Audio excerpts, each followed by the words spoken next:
अस्सलाम वालेकुम। मैं हूं फर्रुख सुहेल गोइंदी। 4 अप्रैल 1979 को जुल्फ़िकार अली भुट्टो सूली पर चढ़ाए गए। आज 40 साल हो गए हैं। 1979 को 2019 40 साल में जो बच्चे पैदा हुए वो अब माँ बाप ही नहीं बल्कि नाना दादा दादी बन चुके हैं, यानी कि दूसरी नस्ल जवान हो चुकी है तकरीबन। जब जुल्फ़िकार अली भुट्टो को फांसी देने का रियासत ने और जनरल ज़िया उल हक ने ऐलान एक किस्म का कर रखा था और एक पूरे सियासी धड़े ने, उनके मुखालिफ ने, उस वक्त मैं जवान हो रहा था, यानी मैंने जुल्फ़िकार अली भुट्टो को फांसी चढ़ते देखा। अगर ये मैं कहूँ तो गलत ना होगा।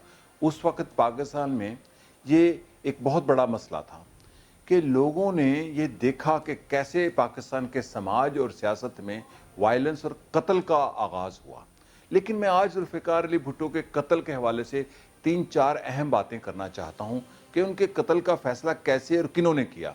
ये एक बहुत मशहूर बात है कि अगस्त 1976 में डॉक्टर हेनरी किसिंजर लाहौर आए। जब लाहौर आए तो गवर्नर हाउस में एक अशाइया दिया वज़ीर आज़म पाकिस्तान जुल्फ़िकार अली भुट्टो ने, और उस अशाइये में राव रशीद भी थे जो मेरे दोस्त थे, IG पंजाब होते थे। और उस अशाइये में ये मशहूर है कि डॉक्टर हेनरी किसिंजर ने जो तकरीर की वो एक किस्म का मैसेज था कि आपको रास्ते से हटा दिया जाएगा, और जुल्फ़िकार अली भुट्टो की तकरीर पढ़ने वाली है। उसके जवाब में वो जो तकरीरें उसके अंदर मैसेज है पूरा। जुल्फ़िकार अली भुट्टो ने जो तकरीर में जवाब दिया, उन्होंने कहा कि अगस्त का महीना है और पंजाब के दरिया बड़े बिखरे हुए हैं, यानी कि पाकिस्तान के अवाम बिखरे हुए हैं। तो ये जो पैगाम रसानी थी लफ्ज़ों के ज़ेरे लब जिसको कहा जाता है, बड़ी अहम है। लेकिन मैंने जो कड़ियाँ ढूंढी हैं बचपन से, यानी कि चढ़ती जवानी से, कि जुल्फ़िकार अली भुट्टो के कत्ल का फ़ैसला कैसे और कब हुआ, किस इवेंट ने। लोग कहते हैं कि एटमी वजह थी पाकिस्तान को एटम बम बनाना, मैं इसको इमीडिएट रीज़न कहता हूँ। लेकिन जो आगाज़ हुआ वो जंग रमज़ान थी 73 में, जब सीरिया की जंग हुई और मिस्र की जंग हुई इसराइल के साथ। MM आलम, पाकिस्तान एयर फोर्स जो सी थी वो दमिश्क का दिफा कर रही थी। तो जुल्फ़िकार अली भुट्टो के कत्ल का फ़ैसला सहूनियों ने 73 में कर लिया था। उसके बाद रीज़न्स हैं, मसलन अफ़गानिस्तान में सोवियत यूनियन का आना, और अफ़गानिस्तान में सोवियत यूनियन आने से पहले 1.5 साल पहले पाकिस्तान में 77 में इलेक्शन होना और फिर ज़िया उल हक का मार्शल लॉ लग जाना 5 जुलाई 1977 को।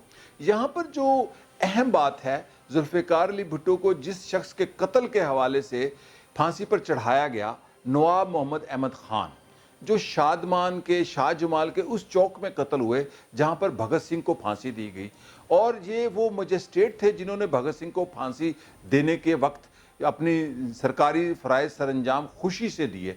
और उसी मुकाम पर जुल्फ़िकार अली भुट्टो को जिस कत्ल के इल्ज़ाम में फांसी पर चढ़ाया गया, अहमद रज़ा कसूरी के वालिद नवाब मोहम्मद अहमद ख़ान को, ये बड़ी अजीब व गरीब है। इस पर मैं तफसील से किसी दिन बात इसलिए करूँगा कि 7-8 साल पहले जब पाकिस्तान पीपल्स पार्टी की हुकूमत थी तो मेरी ही तरगीब पर उस वक़्त की हुकूमत ने वफाकी वज़ीर कानून doctor Babar Awan supreme court में गए थे केस को रीओपन करने के लिए। तो मैंने जो शवाहद दिए थे वो अदालत में मौजूद हैं इस फांसी के हवाले से कि जुल्फ़िकार अली भुट्टो को जिस कत्ल में फंसाया गया, उस कत्ल में बुनियादी तौर पर वो कारतूस ही इस्तेमाल नहीं थे हुए FSF जिन्होंने कत्ल करने का जिन पर इल्ज़ाम था। तो इस पर मैं किसी दिन तफसील से बात करूँगा, और वो बात होगी भगत सिंह का फांसी और जुल्फ़िकार अली भुट्टो की फांसी।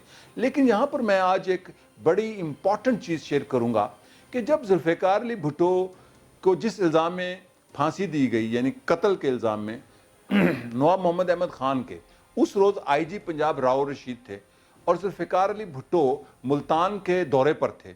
रात के 1 बजे डॉक्टर राव रशीद कहते हैं कि मुझे टेलीफोन कॉल आई कि नवाब मोहम्मद अहमद ख़ान कत्ल हो गए हैं, और उनका बेटा अहमद रज़ा कसूरी कहता है कि मैंने FIR वज़ीर आज़म जुल्फ़िकार अली भुट्टो के ख़िलाफ़ करनी है। तो भुट्टो साहब ने कहा ओके, मुझे इस पर कोई इतराज़ नहीं है।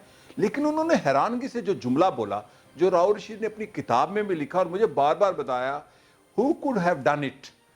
और उन्होंने कहा अगर मेरे दिल में चोर नहीं है तो ये पर्चा होने दें। और जस्टिस शफी रहमान ट्रिब्यूनल बना, और ये इस मुकदमे का, इस कत्ल का सारा उन्होंने जो फैसला किया ट्रिब्यूनल ने, उसमें ये साबित किया कि जुल्फ़िकार अली भुट्टो बेगुनाह हैं। लेकिन यहाँ मैं आज एक बड़ी अहम दिलचस्प बात आपसे और मालूमाती बात تحقیقی بات شیئر کرنا چاہوں گا جو میں نے آغاز میں کی 73 میں جنگ رمضان کے حوالے میں دمشق یعنی سیریا کا تحفظ کرتے ہوئے پاکستان ایئر فورس نے ذوالفقار علی بھٹو کے حوالے سے جو کردار ادا کیا. ضیاء الحق امریکہ کا کتنا بڑا ایجنٹ ہے اس کا تو اب اس پر کوئی اختلاف نہیں ہے. سپٹمبر بلیک 67 میں جو قتل عام ہوا فلسطینیوں کا اردن میں، اس وقت یہ قیادت کر رہا تھا اس دستے کی جنہوں نے فلسطینیوں کے قتل کر کے ان کا خون عمان کی گلیوں میں بہایا. میں عمان جا چکا ہوں اور فلسطینی کیمپ میں نے دیکھے ہوئے ہیں. تو میں آج آپ سے ایک بڑی امپورٹنٹ بات شیئر کروں گا. ذوالفقار علی بھٹو کے قتل میں عالمی طاقت کے شامل ہونے کے جو شبہات کے ثبوت ہیں. بریگیڈیئر ترمذی ISI کے ایک افسر تھے ضیاء الحق کے دور میں، انہوں نے ایک کتاب لکھی ہے اور اس کتاب میں یہ لکھا ہے کہ امریکی سفارت خانے کے ایک شعبے جس کو کہا جاتا ہے USIS، وہاں پر ایک ٹیلکس آئی واشنگٹن سے، اور اس ٹیلکس کا جو میسج تھا وہ میرے سورس نے مجھ تک پہنچایا اور میں نے راجہ بازار جا کے خود لنڈا بازار میں وہ میسج میں نے کاغذ وہ اوریجنل لیا، اس کی فوٹو کاپی کرا کے واپس دے دیا اور اس میسج کو میں نے جنرل ریاض اور جنرل جنانی جو ISI کے انچارج تھے ان سے شیئر کیا، جس میں یہ میسج تھا ڈیکوڈ کیا گیا ISI کے چیف نے پاکستان کے جنرل جیلانی جو تھے کہ ذوالفقار علی بھٹو کو پھانسی دلوانے کے لیے سپریم کورٹ پر کیسے مداخلہ اور دباؤ ڈالا جائے.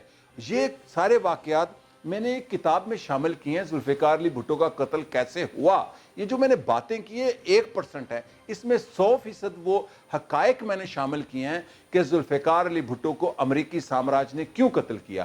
یہاں پر میں ایک اور شبہ بھی آپ سے شیئر کرنا چاہتا ہوں جس کی مجھے ابھی تک تصدیق نہیں ہوئی، لیکن SM مسعود مرحوم کے ساتھ میں نے اس بات کو بڑا بحث کیا کہ ذوالفقار علی بھٹو کے خلاف جب PNA نے تحریک چلائی جو 9 جماعتوں کا اتحاد تھا، اس دوران ذوالفقار علی بھٹو گورنر ہاؤس میں ٹھہرے ہوئے تھے تو 3-4 دن کے دوران ان کی کوئی عدم موجودگی پائی گئی.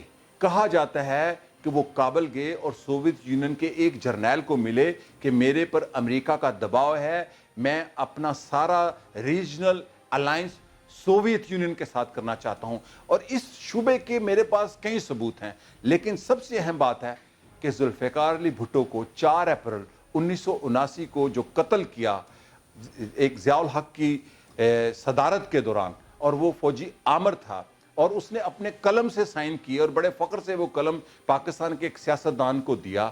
وہ سیاستدان بعد میں خود قتل ہو گیا، لیکن ذوالفقار علی بھٹو پاکستان کے لوگوں کے دلوں میں قتل نہیں کیا جا سکا.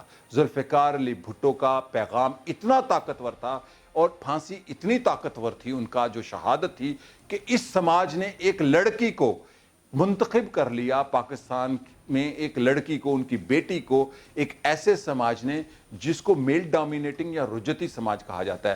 ذوالفقار علی بھٹو کے قتل کو اگر آپ سمجھنا چاہتے ہیں، یہ میں بڑی تحقیقی بات کر رہا ہوں چونکہ یہاں پر مختصر پیغام ہے. یہ کتاب ضرور پڑھیں، یہ میں نے کمپائل کی ہے چیزیں بڑی محنت سے. ذوالفقار علی بھٹو کا قتل کیسے ہوا تو یہ راز منکشف ہوتا ہے کہ پاکستان میں کون شامل تھے اس سازش میں اور عالمی طاقتیں کون سی شامل تھیں اور سرپرستی تھی. اور خصوصاً ایک بات میں بھول گیا کہ پھانسی سے چند روز پہلے ڈاکٹر مبشر حسن جنرل ضیاء الحق کو لاہور میں ملے، شاید 28 مارچ کو، کور کمانڈر سوار خان کے دفتر میں، اور انہوں نے ریکویسٹ کی کہ آپ بھٹو کو چھوڑ دیں، میں ملک سے باہر لے جاؤں گا. تو انہوں نے باتیں جو کی، ایک لمبی میٹنگ تھی، یعنی کہ ریکویسٹ کی ڈاکٹر مبشر حسن نے، اس میں یہ بھی کہا کہ عالمی طاقتیں ناراض ہوں گی. تو ضیاء الحق نے کہا میں نے اس کا بندوبست کیا ہوا ہے، یعنی کہ عالمی طاقتوں کی رضامندی شامل تھی. تو ذوالفقار علی بھٹو کا قتل کیسے ہوا یہ آپ نے سنا، اس کی تفصیل ضرور جانیے اگر آپ پاکستان کی سیاسی تاریخ کو جاننا چاہتے ہیں، ذوالفقار علی بھٹو شہید کے قتل کی سازش کو جاننا چاہتے ہیں. لیکن میں آخری جملہ بولوں گا کہ پاکستان میں آج جو قتل و خون کا کلچر ہے سیاست میں، سماج میں، اس کا آغاز ذوالفقار علی بھٹو کے قتل سے ہوا تھا، جب ریاست کی سطح پر پاکستان کے منتخب لیڈر کو قتل کیا جا سکتا ہے اور قتل کرنے کے بعد ان کی تصویریں ننگے بدن کے لی گئیں. اس سے زیادہ ظالमाना इकदाम नहीं होगा, लेकिन जुल्फ़िकार अली भुट्टो जिंदा है और किसी पार्टी का मोहताज नहीं है। आज की पीपल्स पार्टी का भी जुल्फ़िकार अली भुट्टो पीपल्स पार्टी से निकलकर इस समाज का, सोसाइटी का, कल्चर का हिस्सा बन चुका है। वो एक लोक किरदार है। जुल्फ़िकार अली भुट्टो शहीद को हर स्कूल ऑफ थॉट के लोग इसलिए मानते हैं कि उसने इस कौम, इस मिल्लत और मुस्लिम दुनिया और तीसरी दुनिया के लिए जो कंट्रीब्यूशन की, वो उसको कोई नहीं भुला सकता। जुल्फ़िकार अली भुट्टो, आपको 40 साल हो गए हैं जिस्मानी तौर पर इस सरजमीन से अलहदा हुए, लेकिन आप इस सरजमीन का हिस्सा बन चुके हैं। ये थी जुल्फ़िकार अली भुट्टो के कत्ल की साजिश जो मैंने आपके साथ शेयर की। शुक्रिया और खुदा हाफ़िज़।